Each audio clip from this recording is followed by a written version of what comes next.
ಪ್ರಾರಂಭ ಆಯ್ತು. ಇರ್ಲಿ, ಯಾವ ಯಾವ ರೀತಿ ಕಲ್ತ್ರೂ ಕಲಿಯುವ ಮನಸ್ಸಿದ್ರೆ ಎಲ್ಲ ಕಲಿಲಿಕ್ಕೆ ಸಾಧ್ಯ. You have all learned in previous semester almost all the syllabus through online only. So I hope it will not be any difficult for you people to learn either through online or offline, because you are all well versed with in e-learning. Okay. So ಮುಂಜಾನೆ professors ಬೇರೆ ಬೇರೆ ಸಬ್ಜೆಕ್ಟ್ನವ್ರು ನಿಮಗೆ ಪಾಠ ಮಾಡಿದ್ದಾರೆ. ಅದರ ಬಗ್ಗೆ ನಿಮ್ಮ ಹಿಂದಿನ ಸೆಮಿಸ್ಟರ್ದ ಎಕ್ಸಾಮಿನೇಷನ್ನು ಡೇಟನ್ನು ಅನೌನ್ಸ್ ಮಾಡಿಲ್ಲ. ಇನ್ನು ಡೇಟ್ ಅನೌನ್ಸ್ ಮಾಡಿದ ಮೇಲೆ 15 ದಿವಸ ನಿಮ್ಗೆ ಟೈಮ್ ಇರುತ್ತೆ. ಆ 15 ದಿವಸದ ಅವಧಿಯಲ್ಲಿ ಮತ್ತೆ ನೀವು ಪ್ರಿಪೇರ್ ಆಗಿ ಆ ಪರೀಕ್ಷೆಗಳನ್ನು ಬರೀಬಹುದು.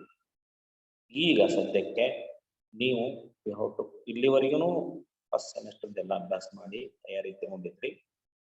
ಈಗ ಫಸ್ಟ್ ಸೆಮಿಸ್ಟರ್ದ ಅಭ್ಯಾಸ ಮಾಡೋ ಹರಕತ್ ಇಲ್ಲ ಈ ಸದ್ಯ ಟೆಂಪ್ರರಿ. ಯಾಕೆ ನೀವು ಸೆಕೆಂಡ್ ಸೆಮಿಸ್ಟರ್ನ ಅಭ್ಯಾಸ ಮಾಡಿ ಪ್ರಾರಂಭ ಮಾಡಿದ್ರಿ.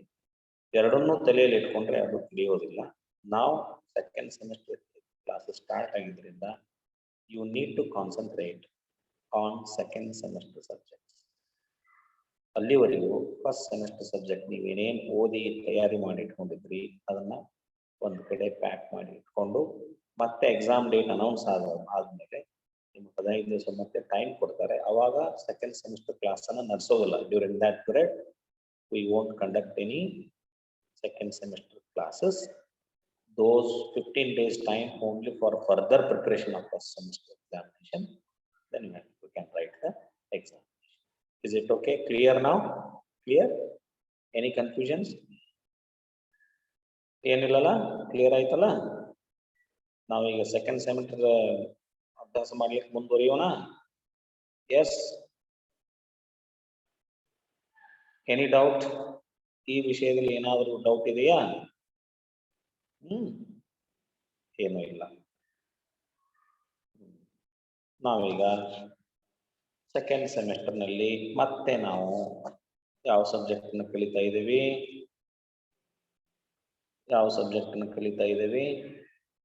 Financial accounting part 2.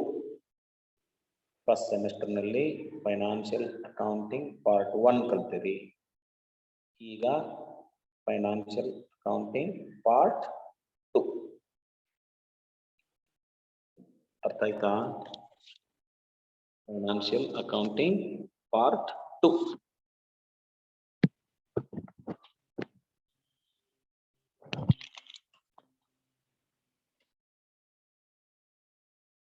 As we have already studied in first semester, in this semester also we have 5 units.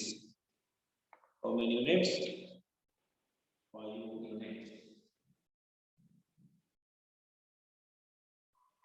5 unit ಬರ್ತವೆ.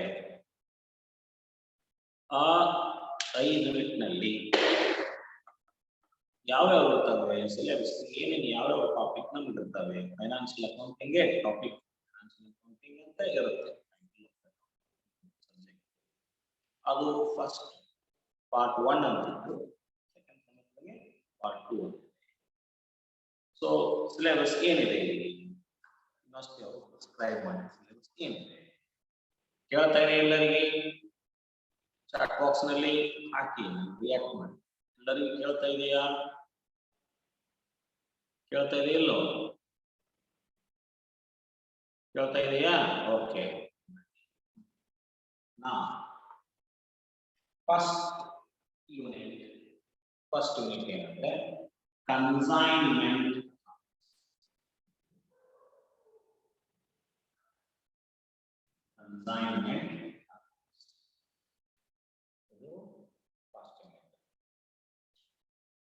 Then second unit, hire purchase and installment sum. Hire purchase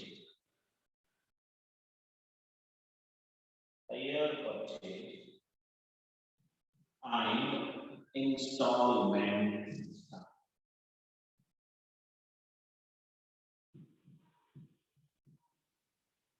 So ನೆನಪಿಟ್ಕೊಳ್ಳಿ, syllabus ನಲ್ಲಿ consignment accounts.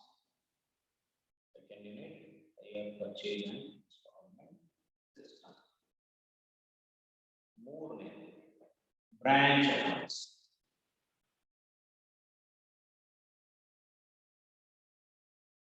Branch accounts. ನಾಲ್ಕನೇದು departmental accounts. ಇದು ಬರೆದು ಕಂಡ್ರು ಅಷ್ಟೇ ಕಾಂಟಿಲ್ಲ ಬರ್ತದೆ. Departmental accounts ನಾವು ಹೇಳೋದಂತೂ ಕೇಳ್ತಾ ಇರೋದೇ ನೋಟ್ ಮಾಡ್ಬೋದು. ಡಿಪಾರ್ಟ್ಮೆಂಟಲ್. ಐದನೇ ಇನ್ಶೂರೆನ್ಸ್ ಕ್ಲೈಮ್ಸ್.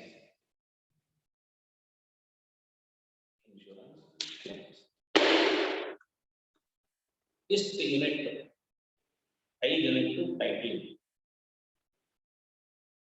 ಏನು ಮೊದಲೇದು ಸಿಲೆಬಸ್ ನಲ್ಲಿರೋ first chapter consignment accounts. Second chapter hire purchase and installment. Third chapter branch accounts. Then fourth chapter departmental. Then fifth chapter insurance claims.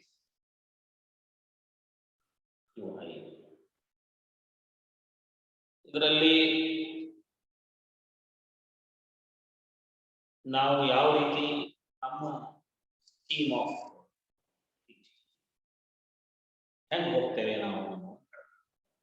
First consignment ಇದೆ. ಈ consignment ಅನ್ನು ನಾವು ಈಗ ಕಲಿಸೋದಿಲ್ಲ. ಫಸ್ಟ್ಗೆ ಕಲಿಸೋದಿಲ್ಲ. ಫಸ್ಟ್ ಯಾವ್ದು ಕಲಿಸ್ಬೋದು ನಿಮಗೆ ಸ್ವಲ್ಪ ತಿಳಿದ ವಿಷಯ, ಹಿಂದಿನ ವರ್ಷದಲ್ಲಿ ತಿಳಿದ ವಿಷಯ ಕಂಟಿನ್ಯೂ ಇರುವಂತದ್ದು ಕಲಿಸ್ತೇವೆ. ಅದಕ್ಕೆ first I will go department. First ಕಲಿಸೋದು ಯಾವುದು ನಿಮಗೆ ಡಿಪಾರ್ಟ್ಮೆಂಟ್. ಡಿಪಾರ್ಟ್ಮೆಂಟಲ್ ಅಕೌಂಟ್ಸ್ ಮುಗಿದ ಮೇಲೆ ನಾನು ಹೈಯರ್ ಪರ್ಚೇಸ್ ಮೊದಲನೇ ಚಾಪ್ಟರ್ ಕಲಿಸೋದು ಡಿಪಾರ್ಟ್ಮೆಂಟ್. ಎರಡನೇ ಕಲಿಸೋದು hire purchase. Not audible, not audible, not audible. Yes, not audible.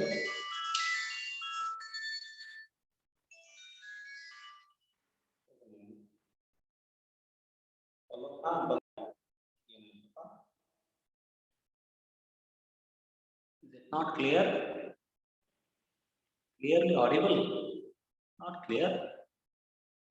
ಕೆಲವರು ಕ್ಲಿಯರ್ ಐತೆ ಅಂತಾರೆ, ಕೆಲವರು ಇಲ್ಲ ಅಂತಾರಲ್ಲಪ್ಪ. Audible but not clear.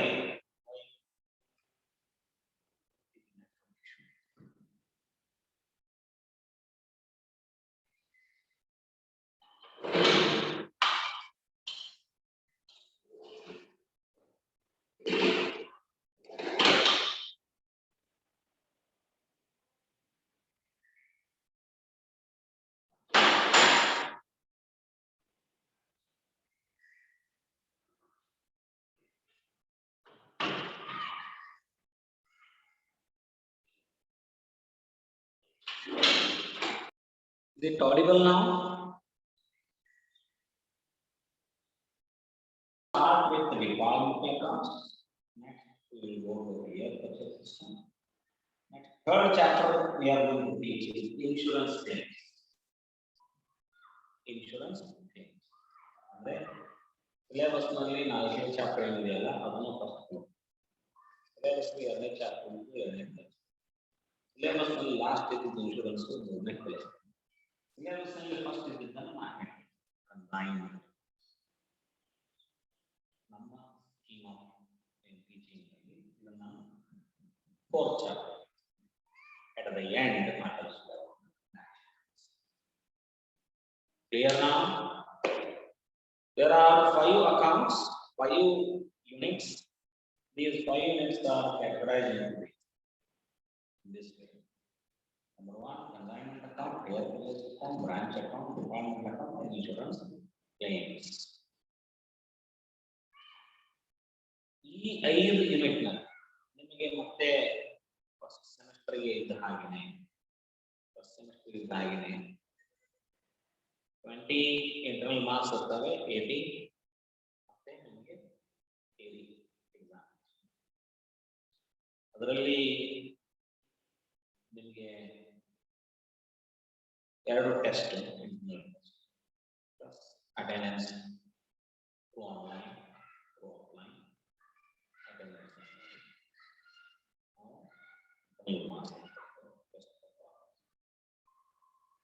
how is not done in the first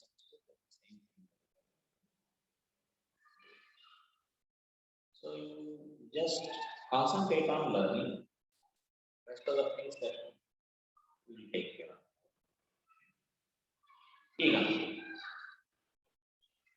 ನಾವು ಸಿಲೆಬಸ್ ಅನ್ನ ಪ್ರಾರಂಭ ಮಾಡೋದು ಆಯ್ತು ಆ syllabus departmental accounts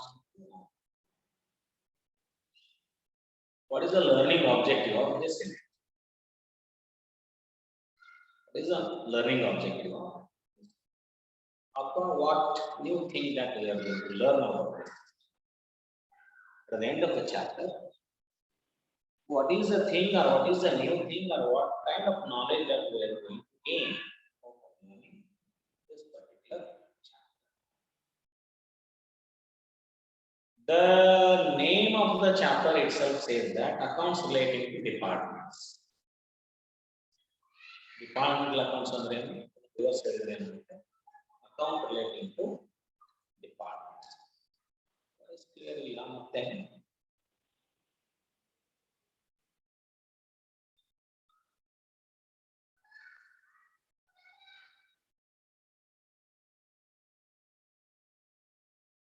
not clear. Why is it not clear to everyone?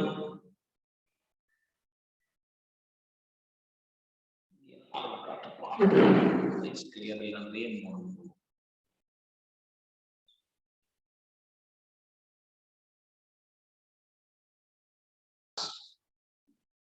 Departmental accounts andre accounts relating to different ಏನು ಬರ್ತಿದ್ರಲ್ಲಿ ನೀವೇನು ಕಲಿಯೋದು ಇದರಲ್ಲಿ ಏನಿಲ್ಲ ಬಹಳ ಸಿಂಪಲ್ ನಾವು PUC ಯಲ್ಲಿ ಕಲ್ತ್ಕೊಂಡಿದ್ದೇನೆ ಒಳ್ಳೆ ರಿಪೀಟ್ ಮಾಡೋದು ಫಸ್ಟ್ ಚಾಪ್ಟರ್ ಏನು here in this chapter you need to prepare trading account and P&L trading and P&L ಅಷ್ಟೇ ನೀವು ಮಾಡೋದು PUC ಯಲ್ಲಿ ನಾವು ಟ್ರೇಡಿಂಗ್ ಅಕೌಂಟ್ ಹಾಕಿರಲ್ಲ P&L ಅಕೌಂಟ್ ಹಾಕಿರಲ್ಲ ಅವೇ ಟ್ರೇಡಿಂಗ್ P&L ಅಕೌಂಟ್ ಇಲ್ಲಿ ಹಾಕಿ ಮತ್ತೆ ಅದನ್ನೇ ಹಾಕೋದಾದ್ರೆ ನೀವು ಸಿಲೆಬಸ್ ಯಾಕೆ ಇಟ್ರು ಅಂದ್ರೆ ಅದೇ ಇರೋದು ಸಾರಿ ಏನಿಲ್ಲ ಈಗ ಒಂದೊಂದು ಸಾರಿ ದೊಡ್ಡ ಬಿಸ್ನೆಸ್ ಆರ್ಗನೈಸೇಷನ್ ಡಿಫರೆಂಟ್ ಡಿಪಾರ್ಟ್ಮೆಂಟ್ಸ್ ಇರ್ತಾರೆ those big business organizations are having different sections, different departments. Departments the performance ಗೊತ್ತು ಮಾಡ್ಕೋಬೇಕು ಇಲ್ಲಾಂದ್ರೆ ಏನಾಗುತ್ತೆ ಒಂದೇ ಟ್ರೇಡಿಂಗ್ ಅಕೌಂಟ್ ಒಂದೇ P&L ಅಕೌಂಟ್ ಹಾಕ್ತೀವಿ ಯಾವ ಡಿಪಾರ್ಟ್ಮೆಂಟ್ ಅವರು ಯಾವ ರೀತಿ ಎಫಿಷಿಯೆಂಟ್ ಆಗಿ ಕೆಲಸ ಮಾಡಿದ್ದಾರೆ ಯಾವ ಡಿಪಾರ್ಟ್ಮೆಂಟ್ ಇಂದ ಎಷ್ಟು ಪ್ರಾಫಿಟ್ ಆಗುತ್ತೆ ಅನ್ನೋದು ಗೊತ್ತಾಗುತ್ತೆ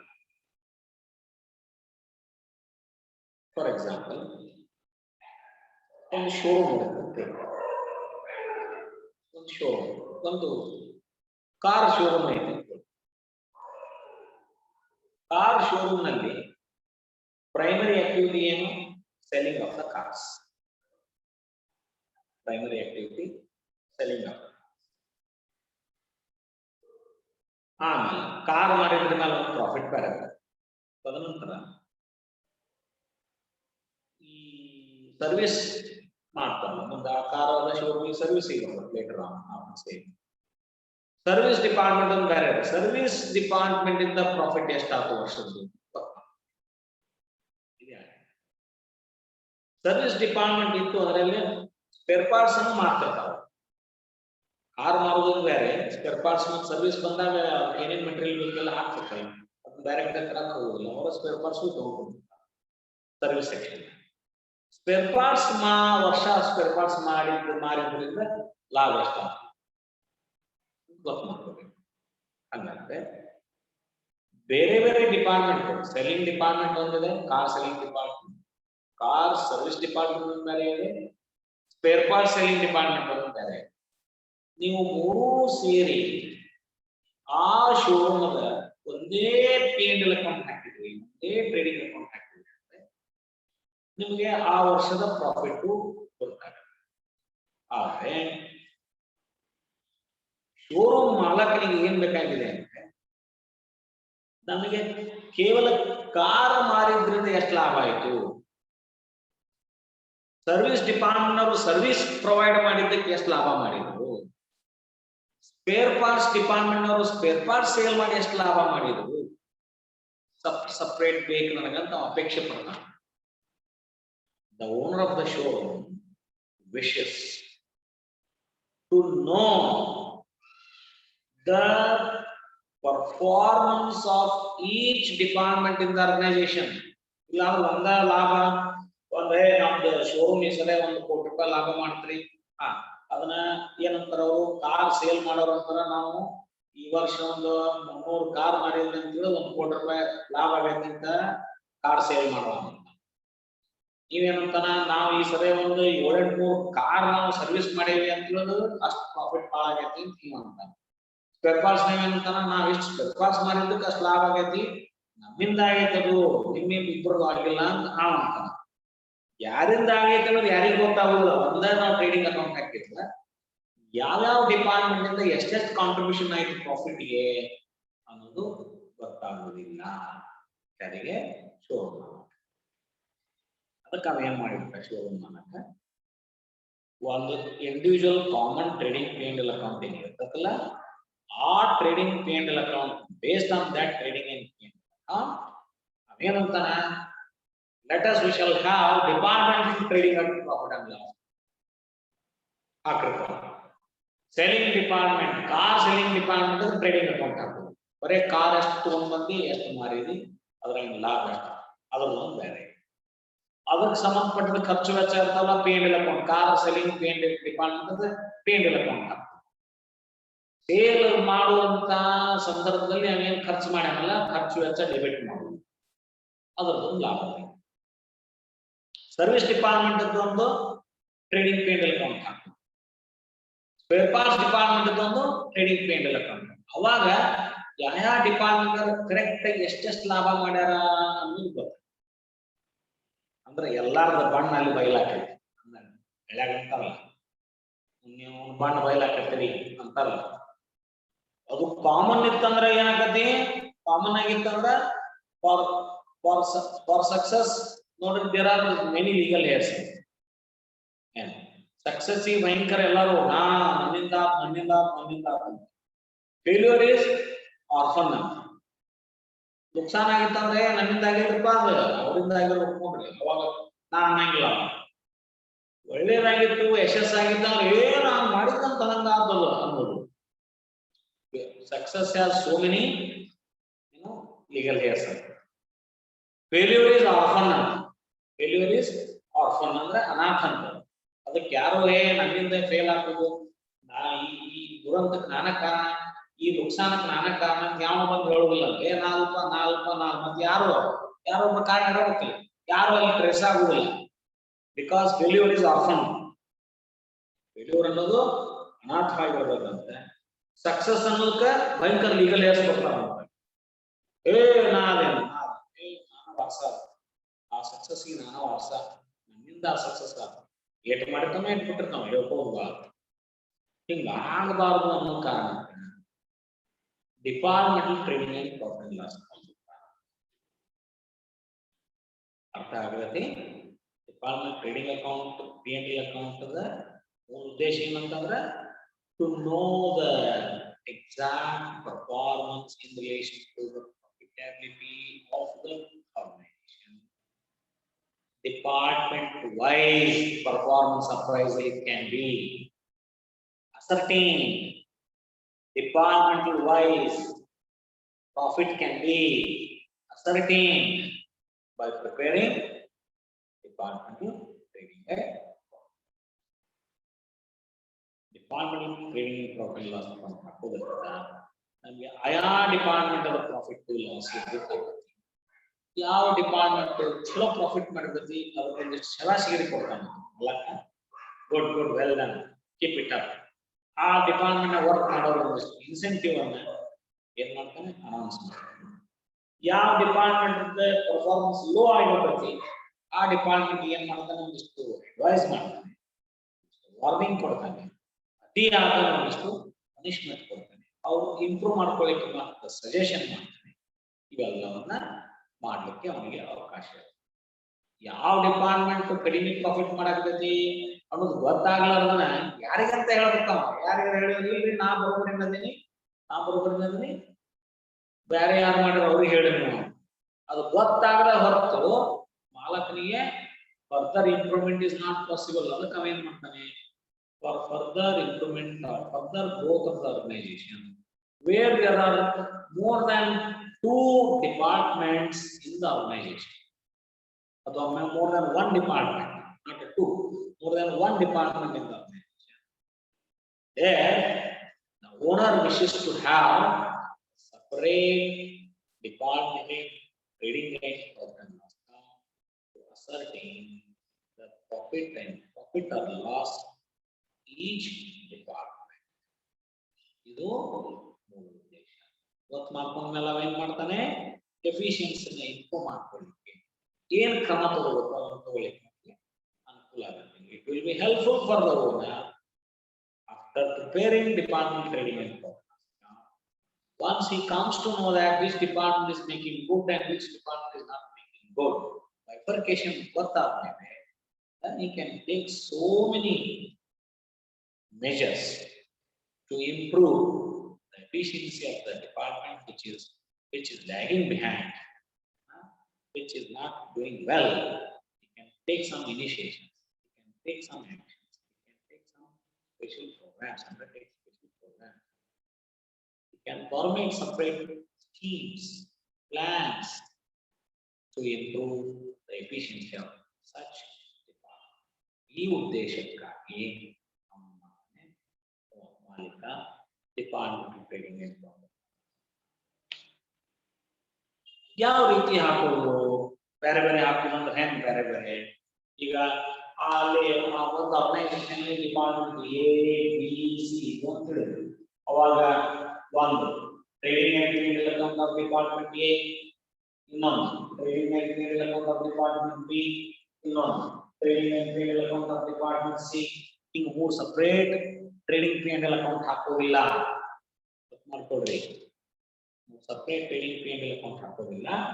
ಒಂದೇ ಟ್ರೇಡಿಂಗ್ ಅಕೌಂಟ್ ಅಲ್ಲಿ ಕಾಲಮ್ಸ್ ಅನ್ನು ನಾವು ಪಾರ್ಟ್ನರ್ ಕ್ಯಾಪಿಟಲ್ ಅಕೌಂಟ್ ಹಾಕ್ತಿದ್ವಲ್ಲ, ಪಾರ್ಟ್ನರ್ಸ್ ಕ್ಯಾಪಿಟಲ್ ಅಕೌಂಟ್ ಅಂದು debit side credit side X Y Z ಅಂತ ಹಾಕ್ತಿದ್ವಲ್ಲ, ಹಂಗ ಡಿಪಾರ್ಟ್ಮೆಂಟಲ್ ಟ್ರೇಡಿಂಗ್ ಅಕೌಂಟ್ ಅಂತ ಹೆಡ್ಡಿಂಗ್ ಹಾಕಿ debit Department Trading and Profit and Loss Account for the year ending 31st March 2020.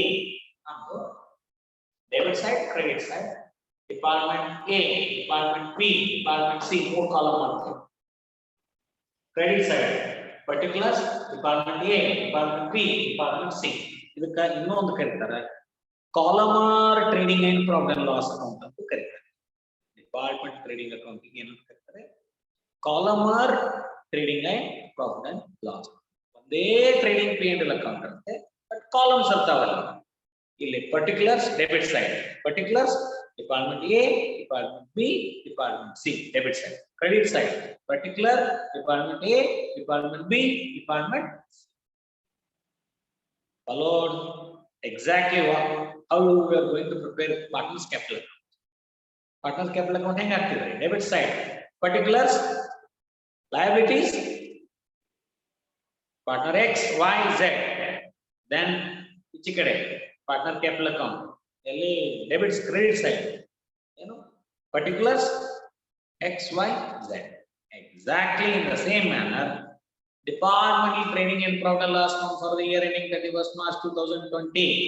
Debit side, particulars, Department A, first column particulars, second column Department A, third column Department B, fourth column Department C. Next, credit side, particulars, Department A, Department B, Department C. ಈ ರೀತಿಯಾಗಿ ನಾವು account ಅನ್ನು ಹಾಕ್ತೇವೆ. Follow ಅರ್ಥ ಆಯ್ತಾ?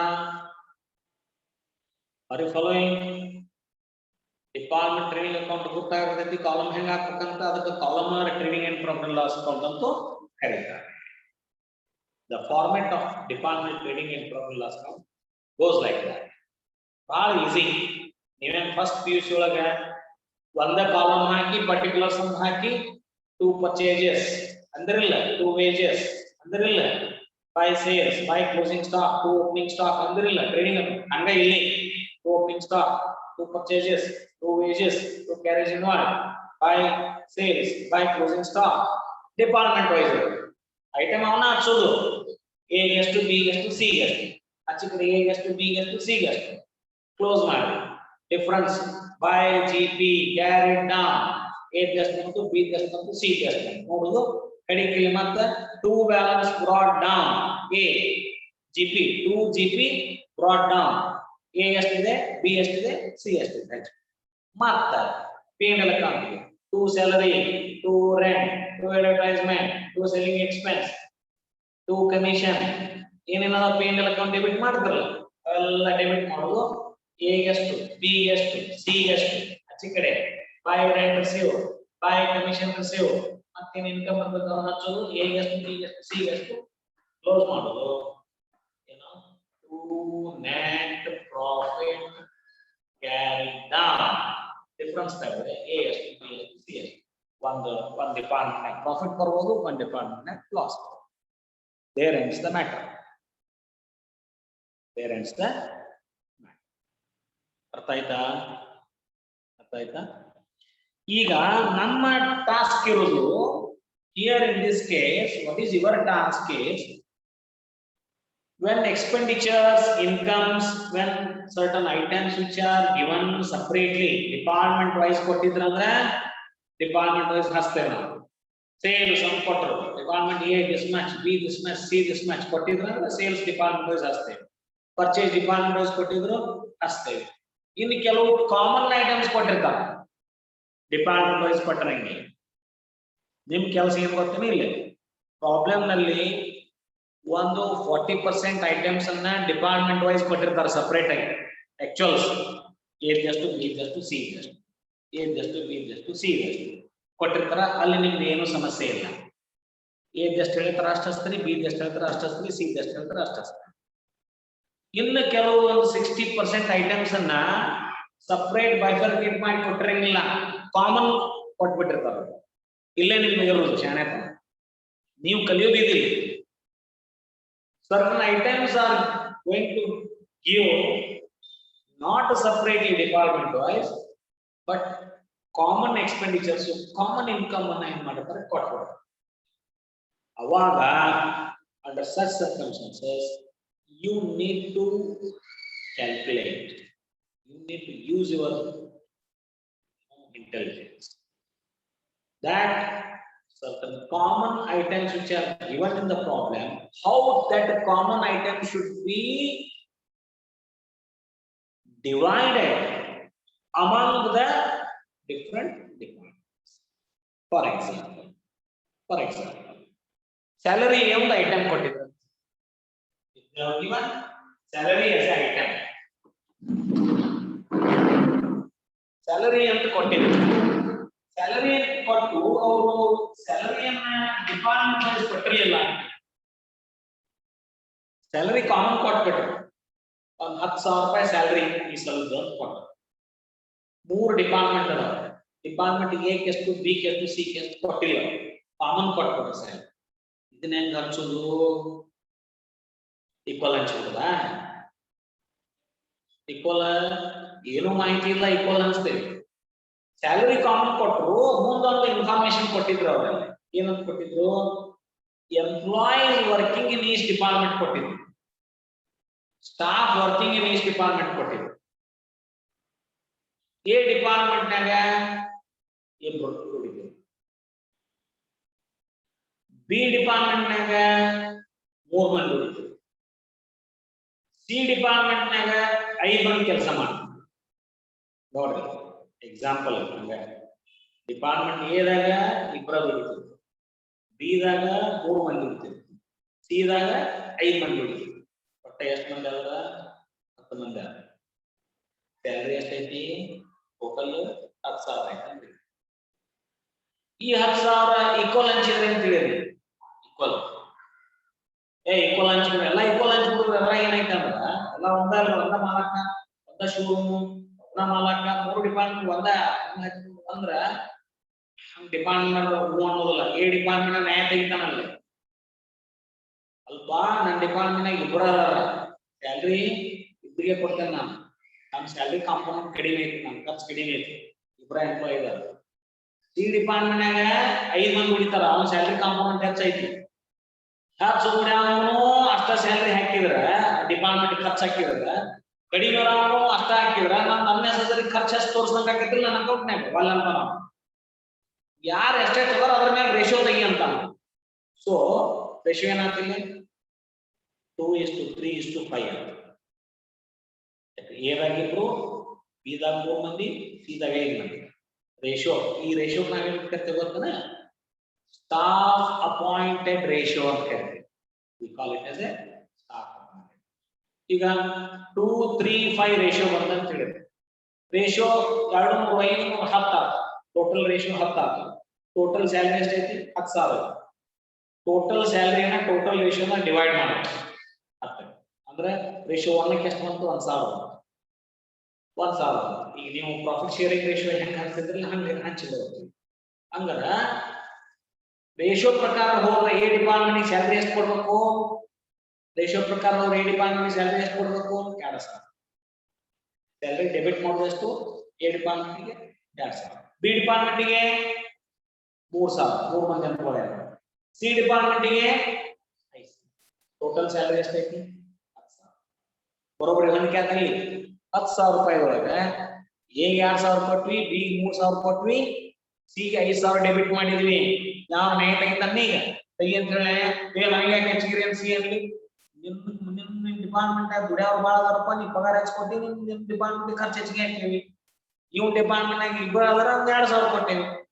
There is a justification, logical justification is there in distribution of the expenses. We need to divide, we need to allocate such common expenditures among the departments in a most scientific and logical manner. One or the other way, there should be some scientific base to allocate the expenditure. Hangare errangari hanchongiಲ್ಲ. ನಮಗೆ ಹೇಳಕ್ ಒಂದು ದಾರಿ ಇರ್ಬೇಕು, ಒಂದು base ಇರ್ಬೇಕು. ಯಾವ ಆಧಾರದ ಮೇಲೆ ನೀನು ಹಿಂಗೆ ಡಿಸ್ಟ್ರಿಬ್ಯೂಟ್ ಮಾಡಿಪ್ಪ ಅಂತ ಹೇಳಿದ್ರೆ ಈ ಆಧಾರದ ಮೇಲೆ ಮಾಡಿ. ಸ್ಯಾಲರಿ ಅಂತ ಬರೋದು ಅದು ಎದಕ್ಕೆ ಸಂಬಂಧಪಟ್ಟಿದ್ದದು?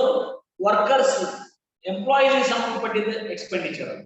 ಸೊ ನಾವು ನಂಬರ್ ಆಫ್ ಎಂಪ್ಲಾಯೀಸ್ ಅನ್ನ ಬೇಸ್ ತಗೊಂಡು ರೇಷಿಯೋ ಕಂಡಿಡೋದು. ಆ ರೇಷಿಯೋ ಪ್ರಕಾರ ಸ್ಯಾಲರಿ ಹೆಚ್ಚೇನಂದ್ರೆ ಯಾವ ಕ್ವಶನ್ ಮಾಡುವುದು. ಲೈಕ್ ವೈಸ್ ಇವತ್ತು ನಾನು ಒಂದು ಉದಾಹರಣೆ ಹೇಳಿದ್ದೇನೆ. ಎರಡನೇ ಉದಾಹರಣೆ ರೆಂಟ್ ಅಂತ ಬಂದಂತೆ. ರೆಂಟ್ ಟೋಟಲ್ ರೆಂಟ್ ಒಂದು 20,000 ಇತ್ತು. 20,000 ಎ ಡಿಪಾರ್ಟ್ಮೆಂಟ್ಗೆ, ಬಿ ಡಿಪಾರ್ಟ್ಮೆಂಟ್ಗೆ, ಸಿ ಡಿಪಾರ್ಟ್ಮೆಂಟ್ಗೆ ಎಷ್ಟು ಅನ್ಸೂದಪ್ಪ ಅಂತಂದ್ರೆ ಕೊಟ್ಟಿಲ್ಲ ಸ್ಪೆಸಿಫಿಕ್ ಆಗಿ. ಎಷ್ಟು ಅನ್ಸೋದು ಅಂದ್ರೆ ರೆಂಟ್ ಅದಕ್ಕೆ ಸಂಬಂಧಪಟ್ಟಿದ್ದಪ್ಪ ಅಂದ್ರೆ ಬಿಲ್ಡಿಂಗಿಗೆ ಸಂಬಂಧಪಟ್ಟಿದ್ದು. ಏರಿಯಾ ಯಾರ್ಯಾರು ಎಷ್ಟೆಷ್ಟು ಅಕ್ಯುಪೈ ಮಾಡಲ್ಲ ಅದ್ರ ಮೇಲೆ ಡಿಪಾರ್ಟ್ಮೆಂಟ್ ಏನಾವ ಸಣ್ಣದೊಂದು ಆಫೀಸ್ ಮಾಡಿಕೊಂಡು ಕುಂತಿದ್ದ ಅಂತ ಹೇಳಿದ್ರೆ ಅವ್ನು ಭಾಳ ಜಾಗ ಬೇಕಾಗಿದ್ದಿಲ್ಲ. ಅವಂದ ಟೋಟಲ್ ಒಂದು 2,000 ಸ್ಕ್ವೇರ್ ಫೀಟ್ ಬಿಲ್ಡಿಂಗ್ ಇತ್ತು ಅಂತ ಹೇಳಿ 2,000 ಸ್ಕ್ವೇರ್ ಫೀಟ್ನಾಗ 2,000 ಸ್ಕ್ವೇರ್ ಫೀಟ್ ಬಿಲ್ಡಿಂಗ್ನಾಗ ಎ ಡಿಪಾರ್ಟ್ಮೆಂಟ್ ಬರೀ 500 ಸ್ಕ್ವೇರ್ ಫೀಟ್ ಯೂಸ್ ಮಾಡ್ತೀವಿ. A department is using only 500 square feet. B department using 700 square feet. C department using 800 square feet. ಹಿಂಗ ಬೇರೆ ಬೇರೆ ಏರಿಯಾ ಆಕ್ಯುಪೈ ಮಾಡ್ಕೊಂಡಿದ್ರು ಅಂತ ಹೇಳಿದ್ರು. ಅವಾಗ ರೆಂಟ್ ಈಕ್ವಲ್ ಹಂಚಕ್ ಬರುವುದಿಲ್ಲ. ಯಾರ್ಯಾರು ಎಷ್ಟೆಷ್ಟು ಸ್ಪೇಸ್ ಅನ್ನು ಅಕ್ಯುಪೈ ಮಾಡ್ಯಾರಲ್ಲ ಆ ಸ್ಪೇಸ್ ಅಕ್ಯುಪೈಡ್ ರೇಷಿಯೋನ ಕಂಡುಹಿಡಿದು ಆ ರೇಷಿಯೋನ ಅಪ್ಲೈ ಮಾಡಿ ರೆಂಟ್ ನೇಮ್ ಮಾಡ್ಬೇಕು ನಾವು. ಹಿಂಗೆ ಒಂದೊಂದು ಎಕ್ಸ್ಪೆಂಡಿಚರ್ಗೆ ಒಂದೊಂದು ರೀತಿಯಾದ ತಳಹದಿ ಇದೆ, ಬೇಸ್ ಇದೆ. ಆ ಬೇಸ್ ಅನ್ನು ಇಟ್ಟುಕೊಂಡು ರೇಷಿಯೋ ಕ್ಯಾಲ್ಕುಲೇಷನ್ ಮಾಡಿ ನಾವೇನ್ ಮಾಡಬೇಕು, ಆ ಎಕ್ಸ್ಪೆಂಡಿಚರ್ ಅನ್ನ ಕಾಮನ್ ಎಕ್ಸ್ಪೆಂಡಿಚರ್ ನ ಡಿಪಾರ್ಟ್ಮೆಂಟ್ ಏನ್ ಮಾಡಬೇಕು, that is your task in this. ಈ ಚಾಪ್ಟರ್ ಟಾಸ್ಕ್ ಏನಂದ್ರೆ ಅದೇ ಬಹಳ ಈಸಿ ಇದೆ. ಕೆಲವಂತೂ ಪ್ರಾಬ್ಲಮ್ ನಲ್ಲಿ ಡಿಪಾರ್ಟ್ಮೆಂಟ್ ವೈಸ್ ಕೊಟ್ಟ ಬಿಟ್ಟಿರ್ತಾರ. ಆಕ್ಚುಯಲ್ಸ್ when actuals are given, no need of calculation of ratios.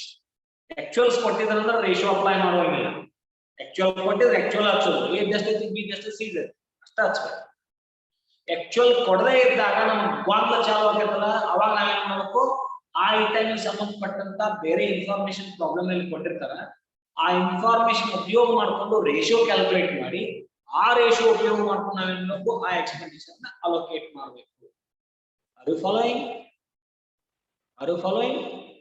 ಹಂಗೆ ನಮಗೆ ಬಹಳಷ್ಟು ರೇಷಿಯೋಸ್ ಬರ್ತಾವ. ಇದ್ರಲ್ಲಿ ಬಹಳಷ್ಟು ರೇಷಿಯೋಸ್ ಬರ್ತಾವ. ಯಾವ್ಯಾವ ರೇಷಿಯೋಸ್ ಬರ್ತಾವು ನಾನು ನಿಮ್ಗೆ ಹೆಂಗೆ ಒಂದು ಎಕ್ಸಾಂಪಲ್ ಹೇಳ್ತೇನೆ. ಯಾವ್ಯಾವ ರೇಷಿಯೋಸ್ ಬರ್ತಾವ ಹೇಳ್ತೇನೆ. ಒಂದು ರೇಷಿಯೋಸ್ ಬರೋ ಯಾವ ಅಂತಂದ್ರೆ ನೆಟ್ ಪರ್ಚೇಸ್ ರೇಷಿಯೋ ಅಂತ ಬರುತ್ತೆ. Net purchase ratio on the basis of purchases of each department purchase ratio ಅನ್ನು ಕಂಡುಹಿಡಿಯುತ್ತೇವೆ. ಆ ಪರ್ಚೇಸ್ ರೇಷಿಯೋ ಅನ್ನ ನಾವು ಎದಕ್ಕೆ ಉಪಯೋಗ ಮಾಡ್ಕೊಂತೇವೆ ಅಂದ್ರೆ items like carriage inwards, freight, duty, octroi, discount receive, octroi ಅಥವಾ ಈ ಪರ್ಚೇಸ್ ಸಂಬಂಧಪಟ್ಟಿದ್ದ ಎಕ್ಸ್ಪೆನ್ಸಸ್ ಏನದಾವ, ಪರ್ಚೇಸ್ ಮಾಡುವಾಗ ಏನು ಎಕ್ಸ್ಪೆಂಡಿಚರ್ ಮಾಡಿರ್ತೇವೆ ಅದಕ್ಕೆ ಸಂಬಂಧಪಟ್ಟಂತ ಎಕ್ಸ್ಪೆಂಡಿಚರ್ ನಾವು ಅಲೋಕೇಟ್ ಮಾಡುವಾಗ ಪರ್ಚೇಸ್ ರೇಷಿಯೋ ಕಂಡು ಆ ಪರ್ಚೇಸ್ ರೇಷಿಯೋನ ಉಪಯೋಗ ಮಾಡಿಕೊಂಡು ಐಟಮ್ಸ್ ನ ಡಿಸ್ಟ್ರಿಬ್ಯೂಟ್. ಎರಡನೇದ್ದು ನೆಟ್ ಸೇಲ್ಸ್ ರೇಷಿಯೋ ಅಂತ ಬರುತ್ತೆ. ಸೇಲ್ಸ್ ರಿಲೇಟೆಡ್ ಎಕ್ಸ್ಪೆಂಡಿಚರ್ ಏನ್ ಮಾಡಿರ್ತೇವಲ್ಲ ಅದನ್ನ ಡಿವೈಡ್ ಮಾಡುವಾಗ ಸೇಲ್ಸ್ ರೇಷಿಯೋ ಕಂಡು. ಯಾವ್ಯಾವಪ್ಪ, selling expense, advertisement, bad debts, discount allowed, carriage outwards, commission, traveling of salesman salary, commission, provision for discount on debtors, sales manager salary, ಅವೆಲ್ಲ expenses. Sales ಗೆ ಸಂಬಂಧಪಟ್ಟಂತ expense ಯಾವ ಇದ್ದು ಅಂದ್ರೆ ಅವನ ಆಕ್ಚುಯಲ್ಸ್ ಕೊಟ್ಟಿರ್ಲಿಲ್ಲ ಅಂದ್ರೆ ಕಾಮನ್ ಆಗಿ ಕೊಟ್ಟಿರೋದ್ರೆ ಅವನ್ನ ಅಲೋಕೇಟ್ ಮಾಡುವಾಗ ನಾವೇನ್ ಮಾಡಬೇಕು, ಸೇಲ್ಸ್ ರೇಷಿಯೋನ ಕಂಡುಹಿಡಿಯಬೇಕು. ಸೇಲ್ಸ್ ರೇಷಿಯೋ ಉಪಯೋಗ ಮಾಡ್ಕೊಂಡು ಆ ಎಕ್ಸ್ಪೆನ್ಸಸ್ ಅಲೋಕೇಟ್. ಇವನ್ನೆಲ್ಲ ನಾನು ನಿಮ್ಗೆ ಕಳಿಸ್ತೇನೆ, ಏನ್ ತೊಂದರೆ ಇಲ್ಲ. ಅವನ್ನೆಲ್ಲ ನೀವು ನೋಟ್ ಮಾಡಿ ಫೋಟೋ ಹೊಡೆದು ಕಳಿಸ್ತೇನೆ ನಿಮಗೆ, ಬರೆದಿಟ್ಕೊಂಡ್ಬಿಡ್ಬೇಕು. ಸ್ಪೇಸ್ ಅಕ್ಯುಪೈಡ್ ರೇಷಿಯೋ ಅಂತ ಆಗಲೇ ಹೇಳಿದ. ಈ ರೇಷಿಯೋನ ನಾವು ಎದಕ್ಕೆ ಕಂಡಿಡ್ತೀವಿ, ಯಾವಾಗ ಉಪಯೋಗ ಮಾಡ್ಕೊತೀವಿ ಅಂದ್ರೆ fixed expenses like land and building, rent, rates, taxes, repairs, air conditioning expenses, heating expenses, building ಸಂಬಂಧಪಟ್ಟಿದ್ದು ಏನೋ ಎಕ್ಸ್ಪೆನ್ಸ್ ಇತ್ತು ನಾವು space occupied ratio. Next expenses on machinery ratio ಅಂದ್ರೆ value of machines of each department. ಆ ನಂತರ electricity, electric point ratio ಅಂತ ಕರಿತೇವೆ. Electric point ratio ಅಂತ ಕರಿತೇವೆ. ಎಲೆಕ್ಟ್ರಿಸಿಟಿ ಬಿಲ್ ಅನ್ನ ಕಾಮನ್ ಬಿಲ್ ಇದ್ದಾಗ ಡಿವೈಡ್ ಮಾಡಿ number of units, number of electric points in the department, ಆ ಒಂದು ರೇಷಿಯೋ ಕಂಡುಹಿಡಿದು ಎಲೆಕ್ಟ್ರಿಸಿಟಿ ಬಿಲ್ ಅನ್ನು ಲೈಟಿಂಗ್, ಹೀಟಿಂಗ್. ಆಮೇಲೆ salary, number of employees ratio. ಸ್ಯಾಲರಿಯನ್ನ ನಂಬರ್ ಆಫ್ ಎಂಪ್ಲಾಯೀಸ್ ರೇಷಿಯೋ ಯಾವ್ಯಾವು, canteen expense, recreation, labour welfare expense, salary. ಆಮೇಲೆ ratio ಮತ್ತೆ ಯಾವುದು,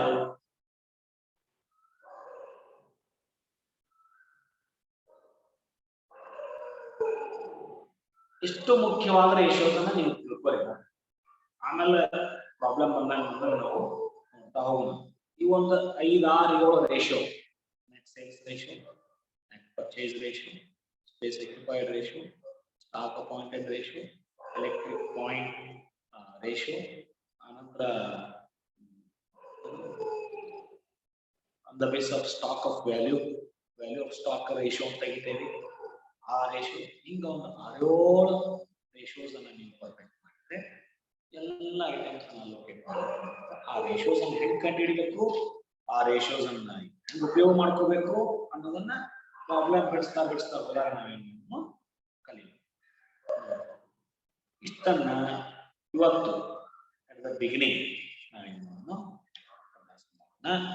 ಡಿಪಾರ್ಟ್ಮೆಂಟ್ ಅಕೌಂಟ್ ಅಂದ್ರೆ ಏನು ಡಿಪಾರ್ಟ್ಮೆಂಟ್ ಅಕೌಂಟ್ ಯಾಕೆ ಹಾಕ್ತಾರ ಡಿಪಾರ್ಟ್ಮೆಂಟ್ ಅಕೌಂಟ್ ಉದ್ದೇಶ ಅಥವಾ ಅಡ್ವಾಂಟೇಜಸ್ ಲಾಭಗಳು ಏನು ಆಮೇಲೆ ರೇಷಿಯೋಸ್ ಯಾವ್ಯಾವ ಬರ್ತಾವು ಆ ರೇಷಿಯೋಸ್ ಯಾವ ಉಪಯೋಗ ಮಾಡ್ತೀವಿ ಜನರಲ್ ಆಗಿ ನಿಮಗೆ ಸುಮ್ಮನೆ ಡಿಸ್ಕಷನ್ ಮಾಡಿದ್ವಿ ನಾವು ಪ್ರಾಬ್ಲಮ್ ಬಿಡಿಸ್ತಾ ಹೋದಾಗ ನಿಮಗೆ ಎಲ್ಲರೂ ಅರ್ಥ ಆಗ್ತಾ ಹೋಗುತ್ತೆ ಆಗ್ಬೋದಾ ಇವತ್ತಿ ಕ್ಲಾಸ್ ಮುಗಿಸೋಣ ನಾಳೆ ಸಾಯಂಕಾಲ ಮತ್ತೆ 6 ಗಂಟೆಗೆ ನಾವು ಕ್ಲಾಸ್ ಅನ್ನ ಪ್ರಾರಂಭ ಮಾಡೋಣ ಇದಕ್ಕೆ ಸಂಬಂಧಪಟ್ಟಂತ ಥಿಯರಿಟಿಕಲ್ ಆಸ್ಪೆಕ್ಟ್ ಅನ್ನು ನಿಮಗೆ ವಾಟ್ಸ್ಆಪ್ಗೆ ಕಳಿಸ್ತೀನಿ ಅದನ್ನೆಲ್ಲ ಇವತ್ತು ಬರ್ತಾ ಇದೆ ಅದನ್ನೆಲ್ಲ ಬರೆದು ಎಲ್ಲ ನೀಟಾಗಿ ಬರೆದಿಟ್ಟುಕೊಂಡ್ರಿ ನಾಳೆ ಪ್ರಾಬ್ಲಮ್ ಬಿಡಿಸುವಾಗ ಉಪಯೋಗ ಇವತ್ತ ಕಳಿಸ್ತೀನಿ ಇವತ್ತು ಕಳಿಸಿದ್ದನ್ನು ಇವತ್ತು ಬರೋದು ಮುಗಿಸ್ತೀನಿ ಆಗ್ಬೋದಾ shall we conclude the class okay good night